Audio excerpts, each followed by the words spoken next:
Bonjour Michel de Rome. Bonjour. Merci d'être avec nous ce matin. Vous êtes l'administrateur de l'Association nationale pour la protection du ciel et de l'environnement nocturne. Vous avez lancé la nouvelle édition du concours Villes et villages étoilés cette semaine, depuis mercredi. Il faut peut-être rappeler déjà à nos éditeurs quel est le principe de ce concours pour lutter contre la pollution lumineuse. Alors en fait déjà c'est la 9e édition de ce label qu'on a lancé en 2009. Et qui rencontre de plus en plus un succès auprès des communes, puisque la première édition, on avait eu 39 candidates qui avaient été labellisées. Maintenant, on passe les 360 sur les 2 DRH à chaque dernière édition. C'est ça. Et on pense que cette année, ça va encore augmenter. Alors le principe est simple, il vise à valoriser les communes qui agissent pour protéger leur environnement nocturne, que ce soit tant par des choix techniques que par des choix de pédagogie auprès de la population, en leur expliquant tout ce qu'il faut faire pour protéger cet environnement nocturne. Voilà, et alors c'est un label, comme vous dites, alors il y a un système d'étoiles, ça va de 1 à 5 étoiles. Voilà, c'est un label national. En fait, toute commune qui participe et qui remplit son dossier, selon le nombre de points issus des réponses aux questions, pourra être labellisée de 1 à 5 étoiles, mais il y a des communes aussi qui n'obtiendront pas d'étoiles parce qu'elles ne requièrent pas encore... Ils ne répondent pas encore à tous les critères du label, mais dans tous les cas, toute commune qui complète son dossier recevra une lettre bilan et sera positionnée sur nos étiquettes énergétiques avec des conseils justement pour progresser dans la protection de l'environnement nocturne. Voilà, et l'appel et l'inscription en tout cas est ouverte depuis, on le disait, depuis mercredi jusqu'à peut-être fin décembre, et c'est sur votre site internet, le site de l'association pour les communes. Vous le disiez, il y a un nouvel engouement. La pollution lumineuse, on en parle depuis longtemps, mais forcément là, en cette période de crise énergétique et puis peut-être de crise environnementale aussi, vous sentez que les communes, petites ou grosses, ont tout intérêt aujourd'hui à s'engager contre notamment la pollution lumineuse? Oui, tout à fait. On oublie trop souvent que la nuit, c'est la moitié de la vie.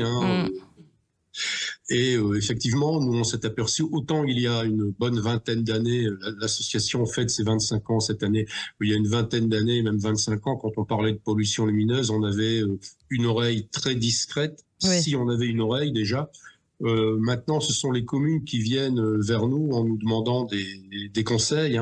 Et effectivement, la crise énergétique de 2022, même déjà les augmentations fin 2021, ont fait que des communes se sont lancées dans des expérimentations qu'elles n'osaient pas forcément faire avant. Et par exemple, concrètement, parce que vous dites, voilà, les communes ont besoin de nos conseils, nos avis, sachant que l'éclairage public coûte 2 milliards d'euros en France chaque année.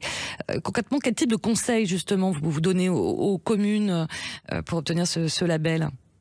Les conseils qu'on va donner aux communes, ils sont assez divers. Déjà, c'est se poser la question de la nécessité d'éclairer dans toute la commune toutes les nuits de l'année, ce qui représente simplement à peu près un peu plus de 4100 heures d'éclairage. Imaginez si nous, particuliers, faisions la même chose avec nos lumières ou nos robinets d'eau courante. Là, ça frappe beaucoup plus les esprits.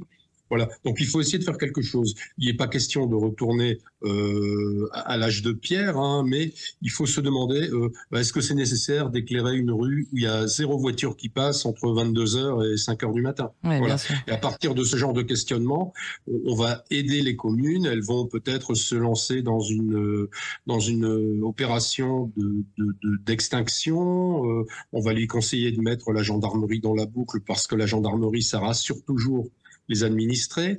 On va aussi lui conseiller en cas de rénovation de diminuer les niveaux lumineux qui sont souvent beaucoup trop importants. On va lui conseiller aussi de ne pas utiliser de lumière blanche qui est en général très nocive pour le vivant, humain compris.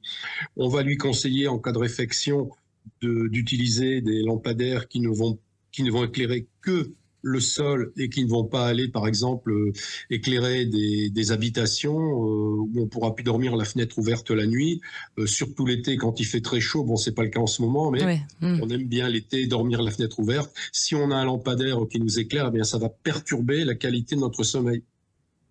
Forcément, et comme vous le disiez, les études scientifiques le prouvent, hein, il y a des vrais impacts, aussi bien sur notre sommeil, santé à nous, mais également certaines espèces animales et végétales. Dernier mot pour terminer, ce concours est ouvert à toutes les communes, petites communes, grosses communes. Exactement, on a fait un concours qui puisse avoir le plus large panel. À titre indicatif, la dernière édition, la plus petite commune avait 23 habitants, la plus grosse 280 000.